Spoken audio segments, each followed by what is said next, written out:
오늘 본 말씀은 이사야서 14장 28절에서부터 16장 14절의 말씀인데요. 다 읽지 않고 제가 부분을 설교에 나가면서 본문을 읽어 나가는 방식으로 제가 오늘 강의하도록 하겠습니다. 이사야서는 크게 두 부분으로 나누어지는데요. 1장부터 39장까지가 심판의 책이라고 할 수 있다면 그 부분이 전반부입니다. 이 전반부는 여러 개의 소단락으로 구성되어 있는데 이 전반부의 첫 번째 소단락이 1장부터 12장까지고요. 13장부터 27장까지가 이사야서의 두 번째 소단락입니다. 그러므로 오늘 본 말씀은 이 두 번째 소단락에 위치하고 있다 이렇게 볼 수 있고요. 13장부터 27장까지는 열국과 역사에 대한 하나님의 심판을 기록하고 있습니다. 그리고 13장 1절부터 14장 27절까지 지난주에 제가 강의한 부분입니다. 여기에는 이스라엘에 대한 심판의 신탁입니다. 그리고 오늘 본 말씀 14장 28절부터 32절은 두 번째로 블레셋에 대한 심판의 신탁입니다. 그리고 15장 1절부터 16장 14절은 모압에 대한 심판의 신탁입니다. 바벨론에 대한 심판, 블레셋에 대한 심판, 모압에 대한 심판, 그리고 다음은 다메섹에 대한 심판의 이야기로 이어지게 될 것입니다. 블레셋에 임한 심판의 신탁이 14장 28절부터 32절에 짧게 기록되어 있는데요. 14장 28절부터 32절의 말씀 다 같이 신중하게 합독하도록 하겠습니다. 아하스 왕이 죽던 해 이 경고가 임하니라. 블레셋 온 땅이여 너를 치던 막대기가 부러졌다고 기뻐하지 말라. 뱀의 뿌리에서는 독사가 나겠고 그의 열매는 날아다니는 불뱀이 되리라. 가난한 자의 장자가 먹겠고 궁핍한 자는 평안히 누우려니와 내가 내 뿌리를 기근으로 죽일 것이요 내게 남은 자는 살육을 당하리라. 성문이여 슬피 울지어다. 성읍이여 부르짖을지어다. 너 블레셋이여 다 소멸되리로다. 대저 연기가 북방에서 오는데 그 대열에서 벗어난 자가 없느니라. 그 나라 사신들에게 어떻게 대답하겠느냐. 여호와께서 시온을 세우셨으니 그의 백성의 곤고한 자들이 그 안에서 피난하리라 할 것이니라. 아멘. 여기 보게 되면요, 28절에 아하스 왕이 죽던 해라고 말하고 있습니다. 이렇게 표현한 것이 이사야서에 한 번 더 있었어요. 이사야서 6장 1절을 보게 되면 우시야 왕이 죽던 해. 이사야가 환상을 받고 그리고 그때 소명을 받았습니다. 우시야 왕이 죽던 해라고 정확하게 시점을 명시한 적이 한 번 있었는데 오늘 본문에 두 번째로 아하스 왕이 죽던 해라고 말하고 있습니다. 그런데 아하스 왕이 죽던 해가 언제인지 역사적으로 규명하기가 좀 까다로운 것입니다. 그렇지만 우리가 짐작할 수 있는데요. 열왕기하 18장을 통해서 볼 때 아하스 왕이 죽던 해는 주전 716년경으로 추론할 수 있습니다. 히스기야 왕이 아하스 왕의 아들인데요. 히스기야는 주전 727년부터 아버지 아하스와 같이 섭정을 했던 것으로 보입니다. 그리고 같이 아하스와 히스기야가 주전 727년부터 통치하다가 아하스가 716년에 죽었고 히스기야 왕이 본격적으로 단독적으로 통치하기 시작한 것이 주전 716년이다. 이렇게 이해할 수 있다는 뜻입니다. 그러면 29절을 보시기 바랍니다. 아하스 왕이 죽던 해라고 말했는데 블레셋 온 땅이여 너를 치던 막대기가 부러졌다고 기뻐하지 말라 이렇게 말하고 있습니다. 그러면 아하스 왕이 죽던 해에 블레셋을 치던 막대기가 부러졌다 그러면 우리가 상식적으로 생각할 때 블레셋을 치던 막대기는 아하스구나 이렇게 생각할 수 있죠. 그래서 주석가들이 블레셋에 치던 부러진 막대기가 아하스다 이렇게 해석하는 사람들이 있고 일리가 있습니다. 그런데 역대하 28장 18절을 보게 되면 아하스가 블레셋을 친 것이 아니라 오히려 블레셋이 아하스를 쳤고 아하스 왕 때 유다의 여러 성읍들이 블레셋에 떨어졌습니다. 그렇기 때문에 블레셋을 치던 막대기를 아하스 왕으로 이해하기보다는 아수르로 이해하는 것이 역사적 정황에 좀 더 부합하다 이렇게 이해할 수 있다는 것이죠. 그러면 주전 716년 경 즈음에 아수르는 상대적으로 쇠퇴했습니다. 그리고 그때를 노려서 이 블레셋이 반아수르 저항 정책을 쓰게 된 것입니다. 그리고 그때 마침 친아수르 왕이었던 이 아하스가 죽자 이 블레셋이 히스기야 왕에게 사신을 보내서 이제는 더 이상 친아수르 정책을 펴지 말고 반아수르 정책을 펴시고 우리와 같이 동맹에 가입하십시오. 이런 사신을 보낸 것이고 오늘 32절의 사신은 바로 블레셋이 히스기야에게 보낸 사신을 언급하는 것이다. 이렇게 이해할 수 있다는 것입니다. 그런데 아수르를 부러진 막대기라고 판단했던 이 블레셋은 역사적 오판이었습니다. 실제 아수르의 전성기는 아직도 이어지고 있었고 잠시 쇠퇴했을 뿐 60년 정도 이 아수르의 최전성기가 이어지게 될 것입니다. 그래서 블레셋이 오판했던 이 부러진 막대기라고 생각했던 이 아수르는 오늘 본문을 보게 되면 뱀으로, 독사로, 불뱀으로 바뀌면서 그 강성함이 이어지게 되는 것입니다. 실제 역사적으로 주전 712년에 아수르의 사르곤이 블레셋의 아스골론 지역의 반란을 평정하기 위해서 블레셋을 침공했고요. 주전 701년에도 산헤립 왕 잘 아시죠? 산헤립이 블레셋 안에 있는 반아수르 세력들을 철저하게 응징했습니다. 이렇게 이해한다면 오늘 본문에 나오는 블레셋은 사르곤 왕을 언급할 수 있고 불뱀은 산헤립을 상징하는 것으로 역사적으로 이해가 가능할 것입니다. 30절과 31절을 보게 되면 거기에 블레셋의 철저한 멸망을 언급하고 있습니다. 그리고 32절을 보겠습니다. 32절 다시 한번 읽겠습니다. 그 나라 사신들에게 어떻게 대답하겠느냐? 여호와께서 시온을 세우셨으니 그의 백성의 권고한 자들이 그 안에서 피난하리라 할 것이니라. 이렇게 언급하고 있어요. 이사야는 이 블레셋 사신들에게 어떻게 대답해야 하는지를 여기서 언급하고 있는 거예요. 지금 이 아수르라는 이 세계적인 패권 국가에 의해서 그야말로 전 세계가 초토화되어 있고 그리고 그 아하스 왕은 친아수르 정책을 펴고 있지만 사실은 속국과 같은 그런 입장 가운데 있었습니다. 독립의 열망이 얼마나 뜨거웠겠으며 독립의 열망이 백성들을 얼마나 고무시키고 이 독립이라는 것이 얼마나 매력적이고 정당한 일입니까? 그러나 이사야는 블레셋이 동맹을 제안해 온 것에 유다가 반응해서 동맹을 맺는 것이 얼마나 시대적 오판이고 그것이 위험하고 어리석은 일인지를 이사야는 이 유대인들에게 이야기하고 있는 것입니다. 그래서 이사야가 여기 32절에서 강조하는 것은 이스라엘의 안전은 동맹을 통해서 오는 것이 아니라 시온산에서 오는 것이고 시온산에 여호와 하나님이 계시기 때문이라고 언급하고 있는 것입니다. 성도 여러분, 유다의 안전은 동맹에 달려있는 것이 아니라 여호와 하나님의 손에 달려있는 것을 믿으실 수 간절히 바랍니다. 이것이 바로 우리의 안전이 어디에 있는가 하는 문제로 우리가 생각할 수 있는 것이죠. 지금 급박한 세계 정세 가운데 저희가 살아가고 있고 이 한반도는 그야말로 역사 이래로 항상 사방에 강력한 적으로 둘러싸여 있고 지금도 이 핵 문제로 인해서 전 세계 가장 강력한 열강들의 우겨싸움을 당하고 있는 상황입니다. 그리고 개인의 삶도 특별히 이민자의 삶도 사방으로 우겨싸움을 당하고 있는 상황이라고 할 수 있습니다. 그렇기 때문에 이스라엘이 처한 이 역사적 상황은 나의 개인의 삶의 정황이기도 하고 나라와 민족이 처해온 정황이기도 합니다. 그때 우리는 지금 이스라엘이 겪고 있는 똑같은 유혹을 경험하게 되는 것이죠. 무엇이 실제적인가 하는 것입니다. 지금 다른 나라와 외교와 군사적인 연합과 동맹을 통해서 이 위기를 타개할 것인가? 이것은 눈에 가시적이고 그리고 물질적이고 눈에 잡히는 실질적인 것처럼 보입니다.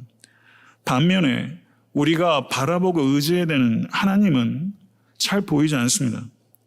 이때 우리가 동맹을 의지할 것인가 아니면 여호와 하나님을 의지할 것인가 하는 문제는 이스라엘의 문제일 뿐만 아니라 바로 여러분과 저의 문제인 것이죠.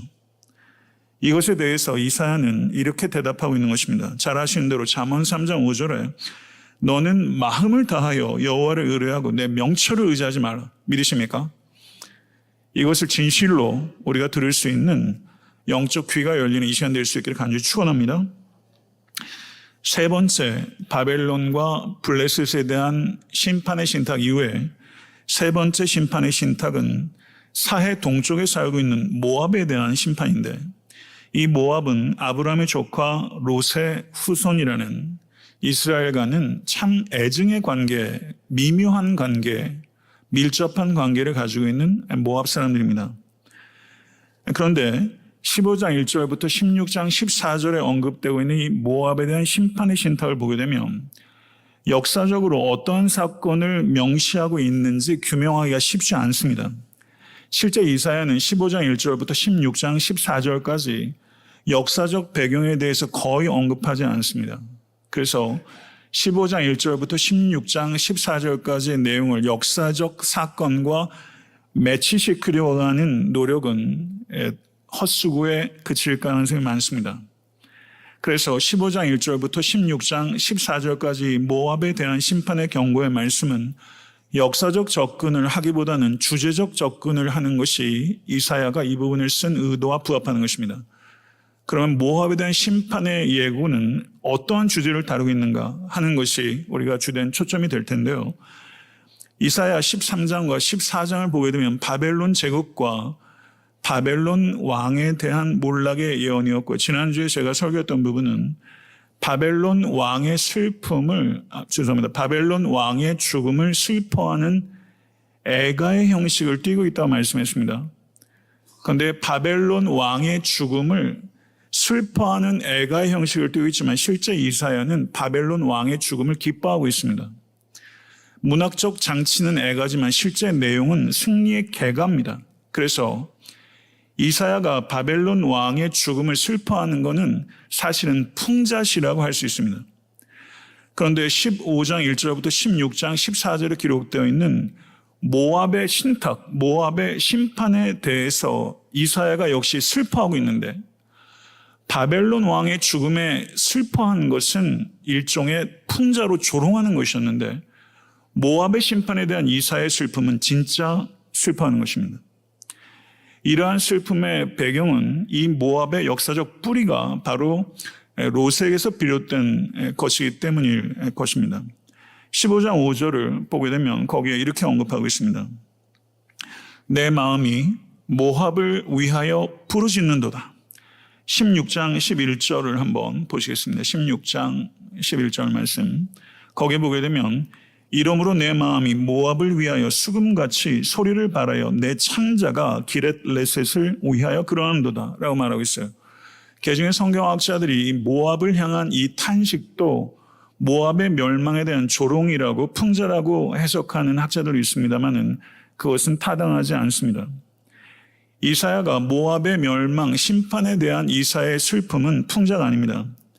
이것은 모압이 당할 끔찍한 하나님의 심판에 대한 이사야의 동정을 표현하고 있는 것입니다. 모압의 죄에 대한 심판과 모압의 심판에 대한 아픔, 이 두 가지가 이사야의 마음 가운데 복합적으로 드러나고 있는 것입니다. 이것이 모압을 바라보는 선지자 이사야의 마음이고, 이것이 모압을 바라보는 이사야를 통해서 말씀하시는 하나님의 마음이 그렇다는 것입니다. 모압을 바라보는 이사야 이 복합적 마음이 하나님의 마음이고, 여러분과 제가 오늘 이 예배를 통해서 이해하고 또 가져야 되는 마음은 모압을 바라보는 이 하나님의 마음을 여러분과 제가 이해하고 가져야 될 줄 믿습니다. 15장 1절부터 4절의 말씀을 보게 되면 모압의 멸망에 대한 예언의 부분입니다. 15장 1절부터 4절의 말씀을 같이 합독하도록 하겠습니다. 모압에 관한 경고라. 하룻밤에 모압 알이 망하여 황폐할 것이며 하룻밤에 모압 기르가 망하여 황폐할 것이라. 그들은 바잇과 디본 산당에 올라가서 울며 모압은 느보와 메드바를 위하여 통곡하도다. 그들이 각각 머리카락을 밀고 각각 수염을 깎았으며 거리에서는 굵은 배로 몸을 동였으며 지붕과 넓은 곳에서는 각기 애통하며 심히 울며 에스본과 엘레알레는 부르짖으며 그들의 소리는 아하스까지 들리니 그러므로 모압의 군사들이 크게 부르짖으며 그들의 혼이 속에서 떠는도다. 이렇게 말했어요. 여기 보게 되면 1절을 한번 보십시오. 하룻밤에라는 표현이 2번 반복되면서 모압에게 임할 심판이 얼마나 급작스럽게 임할지를 강조하고 있습니다. 여기에 여러 모압의 도시들이 언급되고 있어요. 알, 기르, 그리고 두 개씩 도시가 짝지어 나오는데요. 바잇과 디본, 느보와 메드바, 헤스본과 엘르, 알레 등의 도시입니다. 이 도시들의 특징은 국경의 관문이자 요새 도시이며 또 어떤 도시들은 모압의 산업 거점입니다. 농업의 중심 도시이면서 인구 밀집 도시들이에요. 그래서 이 8개의 도시는 국경 도시로서 안보적 중요성이 있는 도시, 그리고 산업적 중요성이 있는 도시, 그러니까 가장 중요한 모압의 도시들을 언급하고 있는 것입니다. 그리고 2절을 보게 되면 거기에 머리카락을 깎고 각각 수염을 깎았다는 표현이 있는데 고대 근동에서 머리카락을 깎고 수염을 깎는 것은 철저한 수치를 의미하는 것입니다. 그리고 3절의 내용을 보게 되면요. 거리에서는 굵은 배로 몸을 동였으며 지붕과 넓은 문에서는 각기 애통하며 라고 말하고 있는데요. 이 애곡이 거리와 가정으로 확산되고 있는 것을 표현하고 있고 4절의 말씀을 보게 되면 이 모압의 이 애곡이 어디까지 퍼지는가 비극이 차고 넘쳐서 심지어 국경을 지키는 군사들의 혼이 비탄과 공포에 전율하고 있다라고 표현하고 있는 것이죠. 이런 내용들이 지금 15장 1절에서부터 4절까지 언급되고 있는 것입니다. 여기에 주된 언어는요. 운다는 것입니다. 울고 통곡하며 애통하며 심히 울며 부르짖는다라는 말이 강조되고 있으면서 모압에게 갑작스럽게 임할 심판이 얼마나 가혹하고 혹독한 것인지를 이사야는 분명하게 경고하고 있습니다. 그 다음에 5절부터 9절의 말씀은 이 모압에 임할 하나님의 심판에 대한 이사야의 비탄을 기록하고 있어요. 이 비탄을 우리가 이해해야 될 필요가 있습니다. 5절부터 9절의 말씀을 우리 다 같이 한번 읽어보도록 하겠습니다. 내 마음이 모압을 위하여 부르짖는도다. 그 피난민들은 소알과 에글랏 슬리시아까지 이르고 울며 루힛비타 길로 올라가며 호로나임 길에서 패망을 울부짖으니 니무림 물이 마르고 풀이 시들었으며 연한 풀이 말라 청청한 것이 없음이로다. 그러므로 그들이 얻은 재물과 쌓았던 것을 가지고 버드나무 시내를 건너리니 이는 곡성이 모압 사방에 둘렸고 슬피 부르짖음이 에글라임에 이르며 부르짖음이 부엘엘림에 미치며 디몬 무리는 피가 가득함이로다. 그럴지라도 내가 디몬의 재앙을 더 내리되 모압의 도피한 자와 그 땅의 남은 자에게 사자를 보내리라. 여기서 사자는요 라이온입니다. 사신이 아니라 사자, 라이온을 얘기하는 거예요. 여기서 이사야의 모압에 대한 심판에 대한 이사야의 복합적 감정이 드러나고 있어요. 5절을 보시죠. 내 마음이 모압을 위하여 부르짖는도다. 모압이 심판받을 만큼 죄가 있다는 것을 분명하게 이 이사야가 선포함에도 불구하고 막상 하나님의 심판이 모압에게 떨어지는 것에 대해서 이 이사야는 마음의 애통함으로 가득한 것입니다. 모압의 죄에 대해서 분노하는 동시에 그 죄로 인해서 심판당하는 모압으로 인해서 아파하는 것입니다. 이것이 예언자의 마음이요. 이것이 하나님의 마음이요. 이것이 여러분과 제가 가져야 되는 마음인 것을 기억하실 수 있게 간절히 축원합니다. 공의로우신 하나님께서는 죄에 대해서 무섭게 진노하시지만 사랑이신 하나님께서는 죄인을 사랑하셔서 끝도 없이 아파하십니다. 종교개혁자 마틴 루터는 이러한 하나님의 복잡한 감정을 이렇게 표현했어요. 하나님 자신과 싸우시는 하나님, 이렇게 표현했어요. 하나님 자신과 싸우시는 하나님. 우리가 믿는 하나님은 God struggling with himself. 하나님 자신과 싸우시는 하나님이에요. 자, 한번 따라해 보시죠. 하나님 자신과 싸우시는 하나님. 하나님 자신과 싸우시는 하나님이에요. 하나님 자신과 싸우시는 하나님이 바로 우리를 바라보는 하나님의 마음이고, 그리고 십자가 위에 극시적으로 계시던 하나님의 마음이에요. 십자가는 단순하게 하나님의 사랑을 표현하는 게 아니에요. 십자가를 사랑으로만 얘기하는 것은 십자가의 은혜를 이해하지 못한다는 증거입니다. 십자가는 하나님의 공의예요. 하나님의 공의이면서 하나님의 사랑인 것입니다. 이 자리에서 하나님께서는 하나님 자신과 싸우셨어요. 죄에 대해서 폭발하시는 하나님의 진노와 죄인에 대해서 주체할 수 없는 긍휼을 내부 표출하는 자리, 바로 그 자리가 십자가입니다. 죄에 대해서 폭발하는 진노를 가지시고 죄인에 대해서 주체할 수 없는 긍휼을 가지신 하나님, 이 격돌하고 있는 자리가 십자가예요. 이것을 우리는 알아가야 합니다. 이것을 알기 위해서 기도가 필요한 거예요. 십자가를 다 안다고 생각하는 교만이 가장 어리석은 교만인 줄 믿습니다. 팔복 가운데 네 번째 복이 무엇입니까? 의에 줄이고 목마른 자는 복이 있나니. 다섯 번째 복이 무엇인지 아십니까? 긍휼이 있는 자는 복이 있나니. 팔복에서도 이 순서를 우리가 유념해야 돼요. 긍휼에 대한 얘기와 의에 대한 얘기와 긍휼에 대한 얘기가 연이어 있다는 거예요. 의와 긍휼은 연결돼야 된다는 뜻인 줄 믿습니다. 긍휼이 없는 의는 진실의 가치를 절하시키고 의가 없는 긍휼은 진실을 왜곡합니다. 의와 긍휼이 만날 때 진리가 세워지는 것입니다. 그리스도인들인 우리들은 서로를 바라볼 때 외모로 바라보는 것이 아니라 긍휼과 의의 눈으로 서로를 바라봐야 되는 것입니다.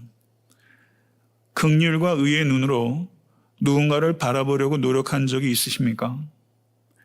긍휼과 의를 통합시킨 자리가 바로 예수 그리스도의 십자가인 것이고, 이 긍휼과 의, 우리가 누군가에게 긍휼을 나타내는 것은 얼마나 어려우며, 그리고 우리가 의로운 사람이 되는 것과 의를 세우는 것은 얼마나 어려운 일입니까?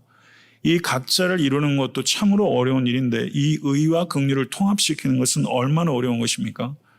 이것을 통합시키기 위해서 성도 여러분, 무엇을 하고 계십니까? 십자가를 알고 십자가를 통해서 구원을 받은 그리스도인이십니까?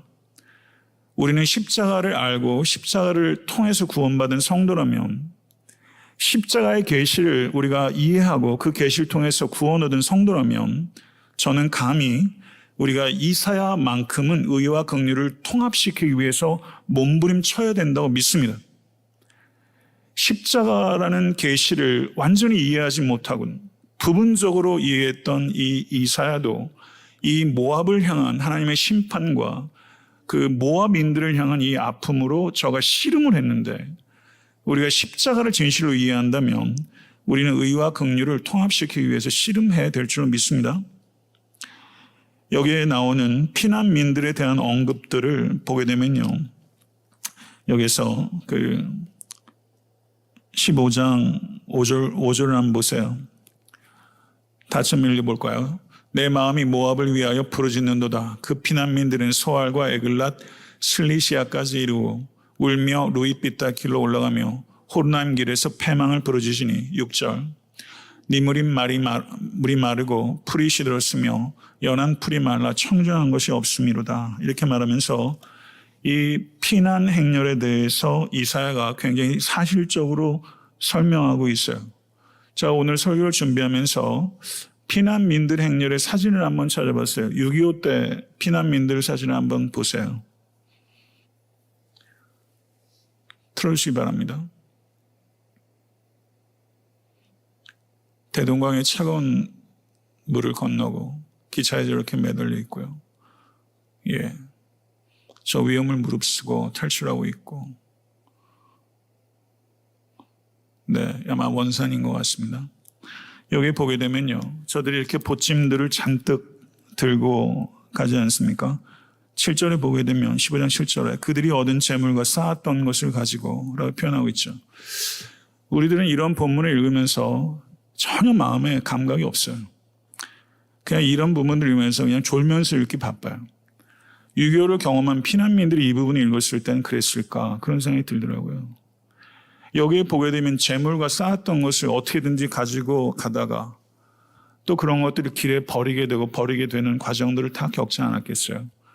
그러면서 어느 시점에는 사랑하는 사람들과 생리별하는 사람들이 얼마나 많아요. 이게 얼마나 사실적인 표현이고, 그리고 사실은 우리가 겪는 실제 상황보다 미흡한 표현 같아요. 실제 피난길에선 더한 일들이 벌어지잖아요. 시리아 난민 문제만 해도 그렇고요. 우리는 왜 이렇게 무감각할까요?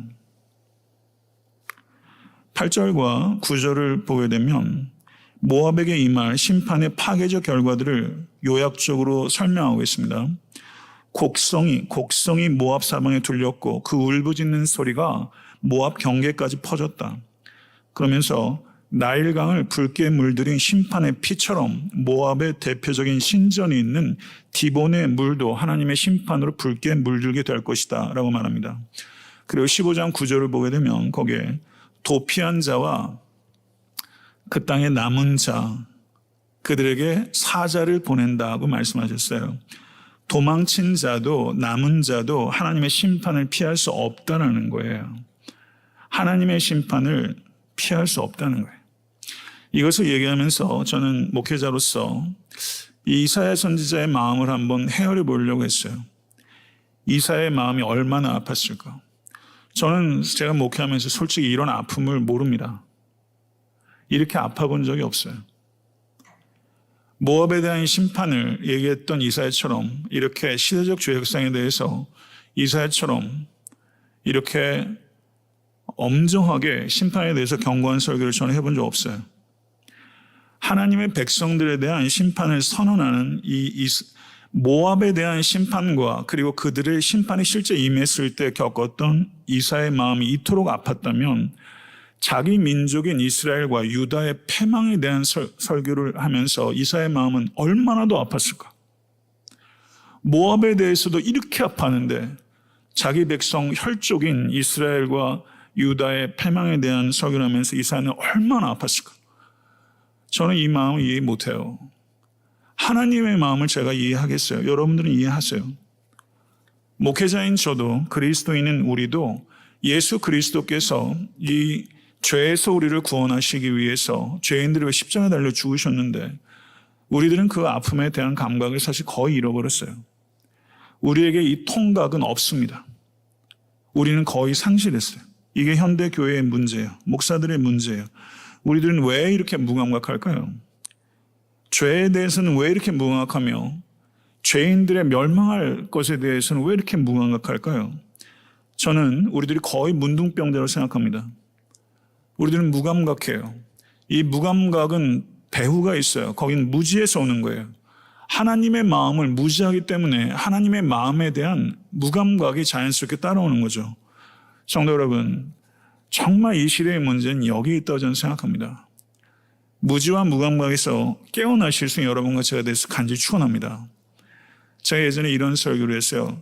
깨닫고 깨어나고 깨어지자. 이렇게 일종의 워드 플레이를 해서 깨달아야 깨어나고 그리고 깨어지게 되는 거죠. 이 깨어지는 축복이 얼마나 큰 축복인지 몰라요. 사람이 그냥 이 고난을 통하지 않고 잘 안 깨어집니다. 고난을 통해서 깨어지고 깨닫게 되고 깨어나게 되는 것이죠.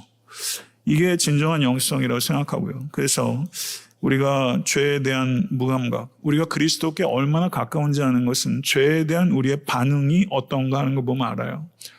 죄에 대한 반응이 그리스도와의 거리를 나타내요. 이 거리가 너무 멀어요. 제가 볼 때는. 제가 그래요. 이런 감각들이 살아나신 여러분과 저 애타한테 섬기는 교회가 될 수 있게 간절히 바랍니다. 이것을 위해서 우리가 기도해야 될 줄 믿습니다. 16장 1절부터 5절을 보시기 바랍니다. 16장 1절부터 5절은 모압이 피난처로 삼아야 할 곳은 다윗의 후손이다. 지금 그 얘기를 하는 거예요. 16장 1절부터 5절 다 같이 합독하겠습니다. 너희는 이 땅 통치자에게 어린 양들을 들이되 셀라에서부터 광야를 지나 달 시온산으로 보낼지니라. 모압의 딸들은 아르논 나루에서 떠다니는 새 같고 보금자리에서 흩어진 새새끼 같을 것이라.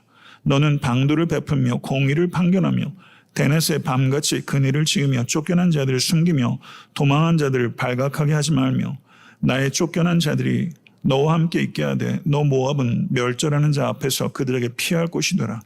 대저 토색하는 자가 망하였고 멸절하는 자가 그쳤고 압제하는 자가 이 땅에서 멸절하였으며 다윗의 장막에 인자함으로 왕위가 굳게 설 것이요 그 위에 앉을 자는 충실함으로 판결하며 정의를 구하며 공의를 신속히 행하리라. 아멘.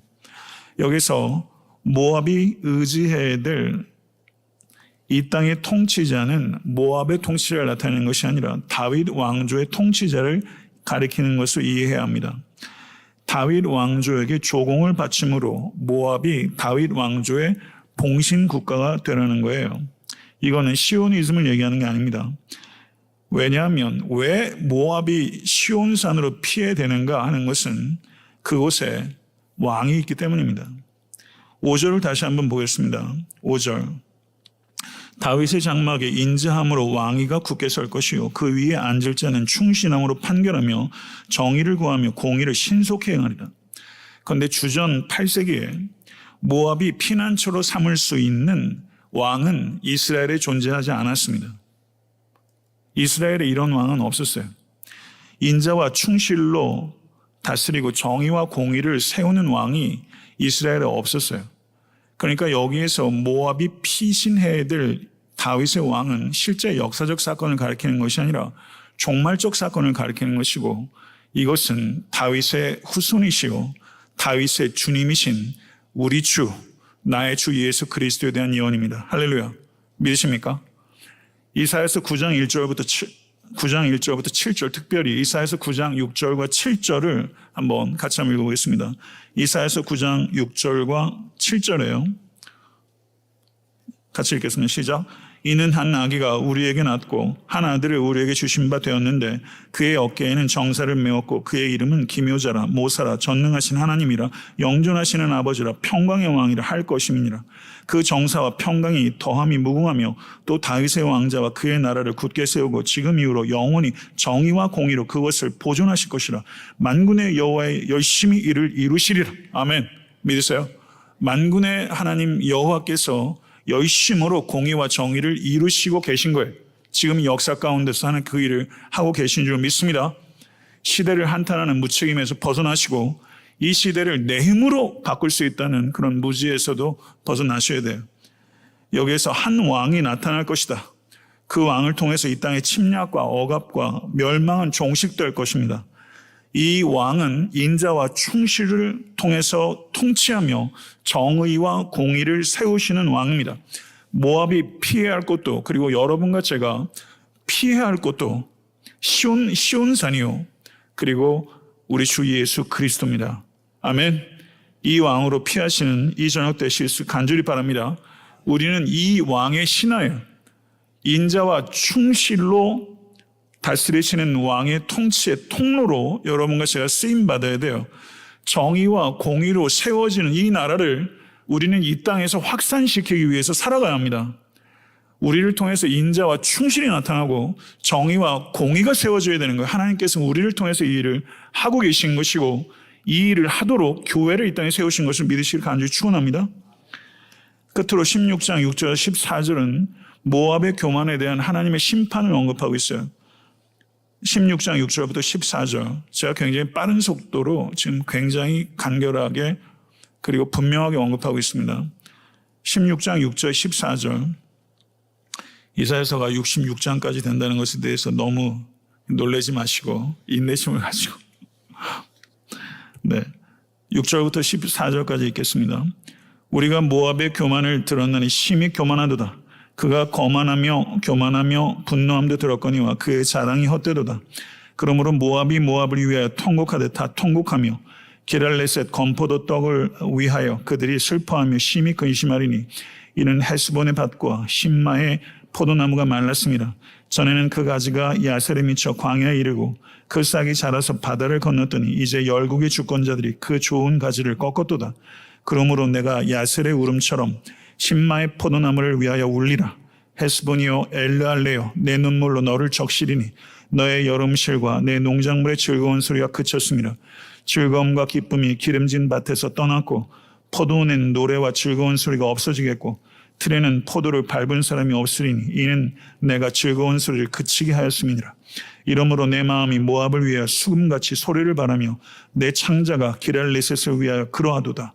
모압이 그 산당에서 피곤하도록 봉사하며 자기 성소에 나아가서 기도할지라도 소용없으리로다. 이는 여호와께서 오래전부터 모압을 들어하신 말씀이오니와 이제 여호와께서 말씀하여 이르시되 품꾼의 정한 해와 같이 3년 내에 모압의 영화와 그 큰 무리가 능욕을 당할지라 그 남은 수가 심히 적어 보잘것없이 되리라 하시도다. 이렇게 말했어요. 죄는 한마디로 말하면 교만입니다. 자기를 중심에 세우는 게 교만이에요. 교만의 결과 모압 땅에 두 가지가 사라졌어요. 공의와 정의가 사라졌어요. 모압의 상류층들은 가난한 자들을 억압하고 착취했습니다. 모압의 교만은 하나님께서 치셨는데 모압이 뭐 때문에 교만했냐면요. 그들의 주된 산업인 포도 농업의 풍요함 때문이었어요. 그래서 하나님께서 길할레셋의 건포도 떡을 치셨어요. 신마의 포도나무를 말리셨어요. 여러분과 저도 자랑하는 건포도가 있어요. 우리가 자랑하는 포도나무가 있어요. 그것 때문에 교만해진다면 성도 여러분, 그거는 참으로 어리석은 것입니다. 하나님께서는 12절에 이렇게 말씀하셨어요. 모압이 그 산당에서 피곤하도록 봉사하며 자기 성소에 나아가서 기도할지라도 소용없으리로다. 이렇게 말했어요. 여러분, 교회 사역 아무리 피곤할 정도로 봉사하고 기도 자리마다 와도 기도해도 소용없다는 거예요. 종교적 제의의 무익함을 엄밀하게 말하고 있어요. 물론 모압 백성들은 하나님께 기도한 것이 아니라 그모스라는 우상에게 기도했어요. 만약에 모압 백성이 하나님께 기도했다면 그들의 기도가 응답됐을까요? 응답되지 않았을 겁니다.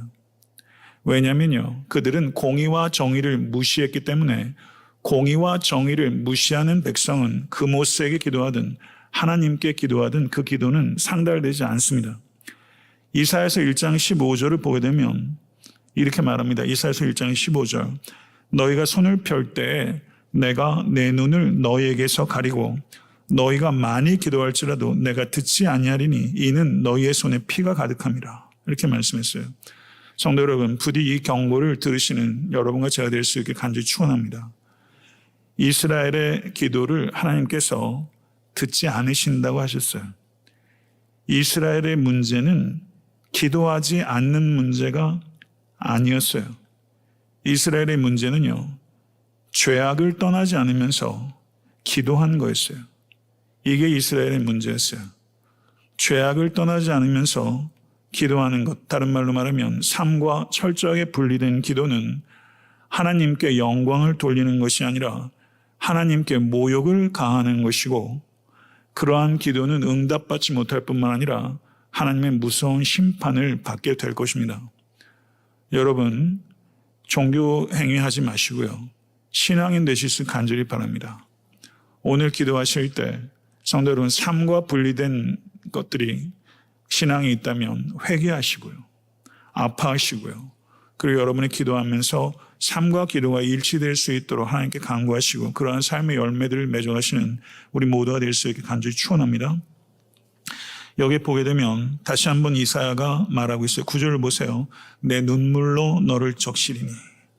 10절 마지막 부분을 보게 되면 내가 즐거운 소리를 그치게 하였습니다. 이렇게 말했어요. 여기에서 이사야의 복합적인 마음이 다시 나오죠. 내 눈물로 너를 적시리니.